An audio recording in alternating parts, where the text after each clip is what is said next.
Hi everybody, Kyle Larson, MLive.com here at Bridgman Center after Michigan State's 88-63 win over Southern Utah. Here with my three big takeaways. Takeaway number one, Michigan State, for the second time earlier this week, was able to avoid the upset, which may not seem like a big deal, you know, over the two teams they played this week, Rutgers and Southern Utah. You'd say that's what's expected, but you look around college basketball right now, and for whatever reason, these higher level teams like Michigan State have really struggled against unranked teams. You look at Duke losing today to Boston College.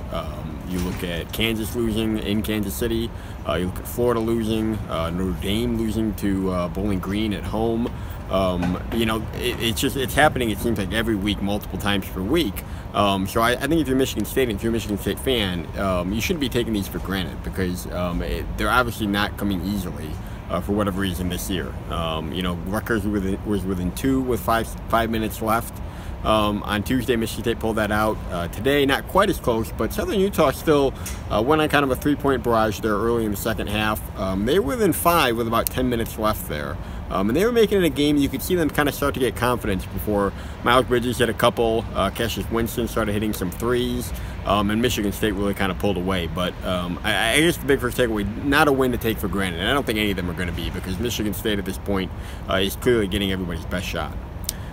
You know, takeaway number two, I thought this game, as much as any, was representative of just how many weapons this team has on offense. You know, 3 guys with 17 points, Jaren Jackson, Miles Bridges, Nick Ward. Cassius Winston right behind with 15. They just have so many different weapons on the floor. It's what makes them so difficult to guard. They start hot outside. Cassius Winston hit 5 3-pointers, tying a career high. And then later on they went inside. Nick Ward really doing work in the second half. Jaren Jackson. Miles Bridges, I thought, was his best at driving to the hoop. Looked totally healthy with that ankle.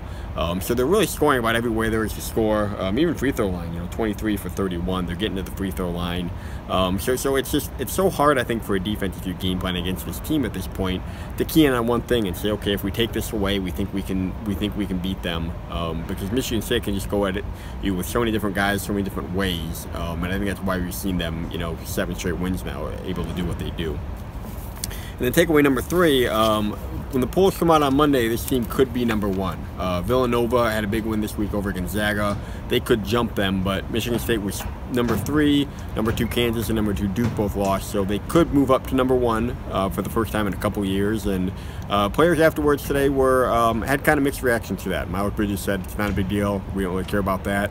But Tom Izzo said this would be a big deal, and he wants his team to experience having a bullseye, and I think that would be a next step for this team. I think it'd be something, you know, for them to get used to in December. Not that there's a huge difference between being 3 or 2 and 1, but really you're going to get everybody's best game, and you're going to be the focus of the country. And I think, you know, it'd be the first time for these young guys. I think it'd be a good experience for them, so we'll see if it comes to fruition on Monday. That'll do it here from Bridgman Center. 88-63 is the final.